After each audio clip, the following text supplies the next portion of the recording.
Salam sejahtera bagi kita semua. Perkenalkan, nama saya Christian Agape Siregar dengan NIM 3202 411027. Di video sekali ini saya akan mempraktikkan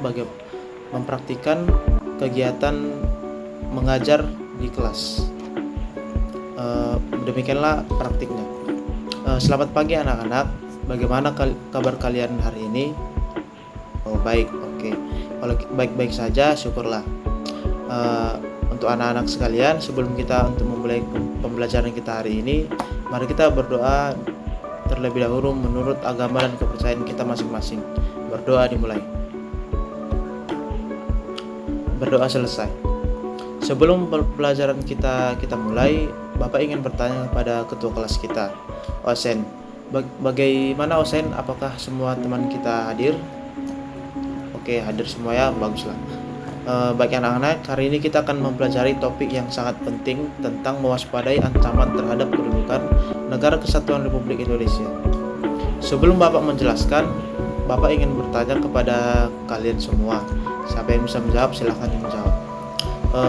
Bapak ingin bertanya, kenapa sih sebenarnya kita harus mewaspadai ancaman terhadap kedudukan NKRI? Ada yang tahu? Oke, Citra, silakan dijawab. Oke, baik, benar. Jadi mengapa kita harus mewaspadai ancaman terhadap kedudukan NKRI? Yaitu karena kita harus mewaspadai ancaman terhadap kedudukan RI disebabkan karena NKRI adalah negara yang kita cintai dan kita harus menjaga keutuhan dan keberadaannya.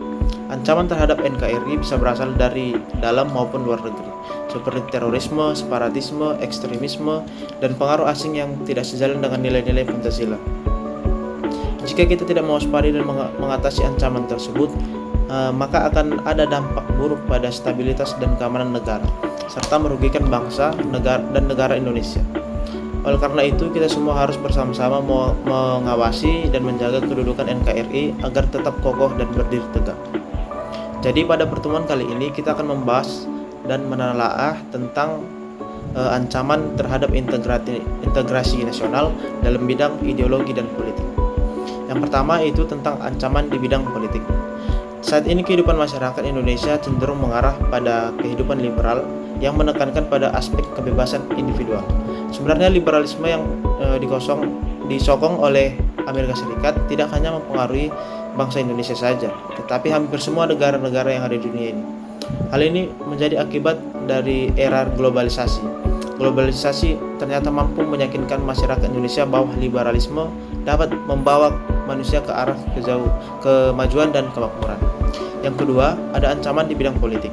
Ancaman di bidang politik dapat bersumber dari luar negeri maupun dalam negeri. Dari luar negeri, ancaman di bidang politik dilakukan oleh suatu negara dengan melakukan tekanan politik terhadap Indonesia. Intimidasi, provokasi, atau blokade politik yang merupakan bentuk ancaman non-militer berdimensi politik yang sering dilakukan oleh berbagai pihak-pihak lain untuk menekan negara lain.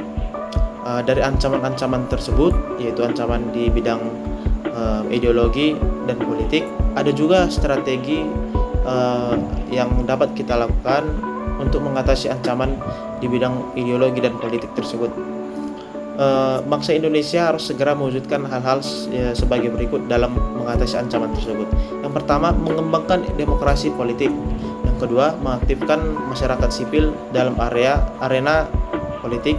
Yang ketiga, mengadakan reformasi lembaga-lembaga politik agar menjalankan fungsi dan peranannya secara baik dan benar.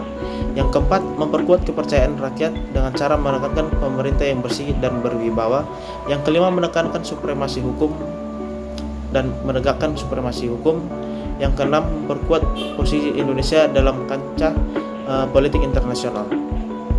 Nah, baiklah kepada murid-murid Bapak sekalian, demikianlah pemaparan atau penjelasan singkat tentang ancaman-ancaman yang ada dalam bidang ideologi dan politik. Sebelum kita tutup pembelajaran kita hari ini, apakah dari anak-anak Bapak sekalian ada yang ingin bertanya? Oke, jika tidak ada, maka Bapaklah yang akan bertanya. Pertanyaan Bapak yaitu, coba jelaskan makna integrasi nasional dan apa faktor yang mungkin menjadi pendorong integrasi nasional. Ada yang bisa menjawab? Oke, Dila. Oke, kepada Dila, Bapak persilakan untuk menjawab.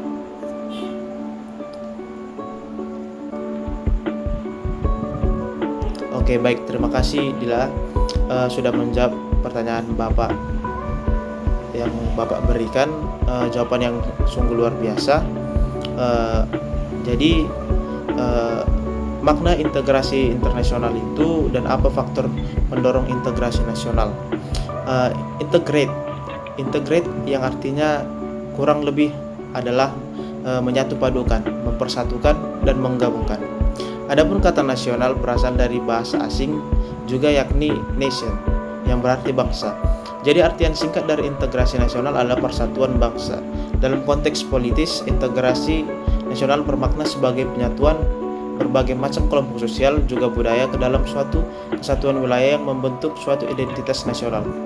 Adapun faktor-faktor yang mungkin menjadi pendorong integrasi nasional yaitu rasa senasib seperjuangan, pemaknaan ideologi nasional, dan keinginan untuk bersatu.